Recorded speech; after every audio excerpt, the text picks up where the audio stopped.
ఏవండి, మనం ఈ ఇల్లు ఖాళీ చేసి వెళ్ళిపోదామండి. ఎందుకో? మన ఎదిరింటి ఆవిడ పొద్దున్నే వచ్చి టీ పెట్టడానికి పంచదార లేదు, ఒక గ్లాస్ పంచదార ఇస్తారా అని అడిగిందండి. ఓర్ని, అంతే కదా. పాపం పంచదార లేనట్టుంది, అడిగింది. అందులో తప్పేముంది? అలా కాదండి, మధ్యాహ్నం కూర చేయడానికి కారం లేదు, కాస్త కారం ఇస్తారా అని అడిగిందండి. ఓ, అంతే కదా. ఇరుగు పొరుగన్నాక ఇదంతా సహజం. లేదు కాబట్టి అడిగింది. ఆ మాత్రానికే ఇల్లు ఖాళీ చెయ్యాలా?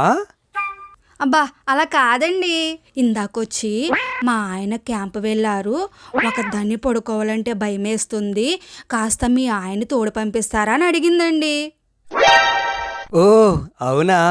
ఇందులో తప్పేముంది? వాళ్ళ ఆయన లేడు కాబట్టి అడిగింది. భయపడుతుంది కాబోలు. పంపిస్తే పోలా?